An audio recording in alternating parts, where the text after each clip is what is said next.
हे ईश्वर, हमें आत्मशांति दो उन चीजों को स्वीकार करने की जिन्हें हम बदल नहीं सकते, हिम्मत दो उन चीजों को बदलने की जिन्हें हम बदल सकते हैं, और इन दोनों में भेद जानने की सद्बुद्धि दो। तेरी इच्छा चले प्रभु, हमारी नहीं। सिर्फ आज के दिन मार्च 4 प्रक्रिया। ये कार्यक्रम मेरे व्यक्तित्व का एक हिस्सा बन चुका है। जो बातें आज मेरी जिंदगी में घट रही है, उन्हें मैं अब ज्यादा स्पष्टता के साथ समझ रहा हूँ। अब मैं इस प्रक्रिया से नहीं लड़ता।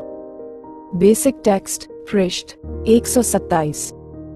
सक्रिय एडिक्शन के दिनों में तमाम बातें बिना किसी लय और तर्कसंगति के होती नजर आती थी। हम केवल कुछ करते थे, बिना ये सोचे समझे कि हम ये क्यों कर रहे हैं और किस तरह के नतीजे हमारे सामने आएंगे। जिंदगी एकदम मूल्यहीन और बेमाने होकर रह गई थी। 12 कदमों की प्रक्रिया ने हमारी जिंदगियों को एक अर्थ प्रदान किया। इन कदमों पर चलते हुए हम अपनी जिंदगी के दोनों अंधेरे उजाले पक्ष को स्वीकारने के काबिल हुए। अब हम उस नकार को निकाल देते हैं जो इतने अरसे तक हमें अपनी जिंदगियों पर पड़ने वाले एडिक्शन के दुष्प्रभावों को समझने से दूर रखता रहा। अब हम पूरी ईमानदारी से अपना आत्म विश्लेषण करते हैं, अपने विचारों और व्यवहार को समझने बूझने की कोशिश करते हैं। हम अपने को किसी दूसरे के सामने पूरी तरह खोलकर रख देते हैं। इससे हमें नम्रता और एक दृष्टिकोण प्राप्त होता है।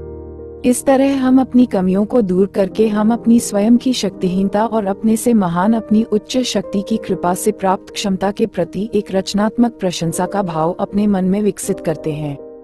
अपने स्वयं के बारे में एक बढ़ी हुई समझ के विकसित हो जाने से हम एक अधिक विशाल अंतर्दृष्टि दूसरों के बारे में पा लेते हैं और हम उन्हें स्वीकार करने लगते हैं। 12 कदम उस प्रक्रिया की कुंजी हैं, जिसे हम जीवन कहते हैं। कदमों पर अमल करने से वे हमारे व्यक्तित्व का ही एक हिस्सा बन जाते हैं और हम अपने चारों तरफ बिखरे जीवन का हिस्सा बन जाते हैं। फिर हमारा संसार बेमाने नहीं रह जाता। हमारी जिंदगी में आज क्या घट रहा है, इसे हम जब ज्यादा अच्छी तरह से समझने लगते हैं। अब प्रक्रिया को लेकर हम ज्यादा नहीं उलझते।